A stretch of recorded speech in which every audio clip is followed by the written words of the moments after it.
Hello my fellow readers. Today I'm going to be talking about a manga that I recently finished, and I don't even remember how I discovered this, but it charmed the pants off of me. And so I figured, why not share it with other people? And the manga is Play It Cool, guys. And this is by Kokone Nata. Yeah, this is a very slim, volume 1. I saw the artwork and I was drawn into it, and I was like, that art looks familiar, and I couldn't think of why it looked familiar, but there's actually another series that this artist did, which I think is something like Net Age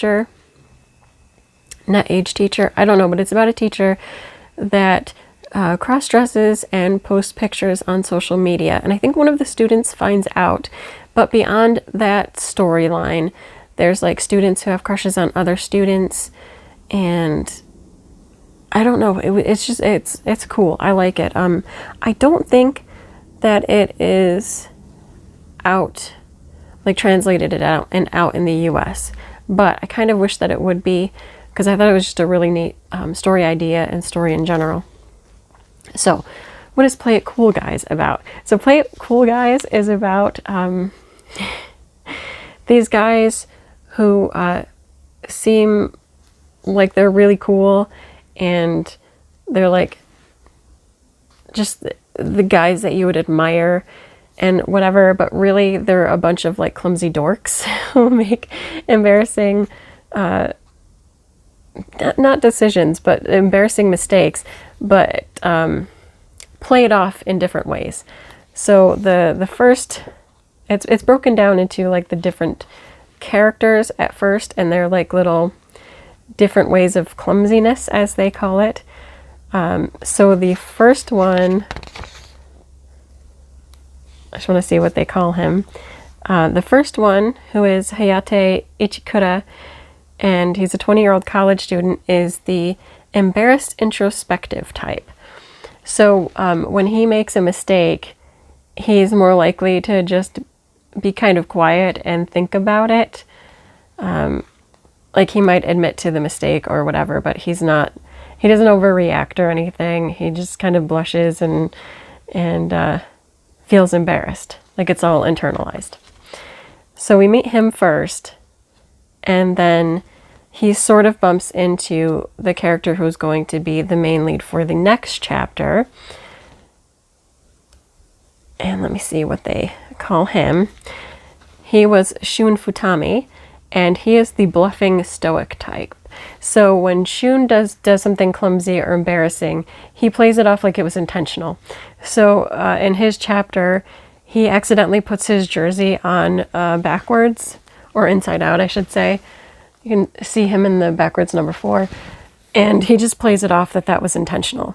And inside in his mind, he's thinking about how he has to make sure that he changes the jersey before they do the group team photo. And then because he is clumsy, he forgets to do that, and then has to play it off as like, a joke. He bumps into the next lead, who is Takayuki Mima, who is a 27-year-old working adult, and he is the unaware and unaffected type. And he is the kind who essentially will make a mistake, not necessarily realizing it. So in one of his scenes, he goes to take like a nap, and one of his coworkers had given him one of those eye masks to put on so he could nap easier, and he fell asleep with it on his forehead.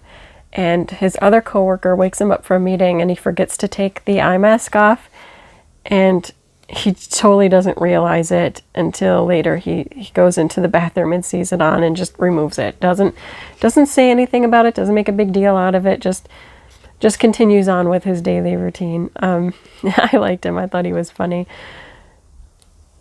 And he goes out drinking with his coworker, who gets picked up by his younger brother, who turns out to be the next lead in his own chapter. And he is Soma, who is a 19-year-old vocational college student, and he is the self-accepting positive type. So essentially when Soma makes a mistake, he laughs it off. Like, you know, if he wears the 2 wrong colored socks, and it's just like, oh yeah, I meant to do that, ha ha ha. You know, he laughs at himself that he accidentally put on the wrong socks. He doesn't bluff about it like the 17-year-old. He just like laughs it off. You know, he was doing a photo shoot with a friend of his who designs clothing, and he almost left with the jacket, and he just laughs about it like, oh, I'm sorry, I just liked wearing the jacket. So yeah, he has much more of that kind of personality. And then it swings back around to where he meets the first male lead.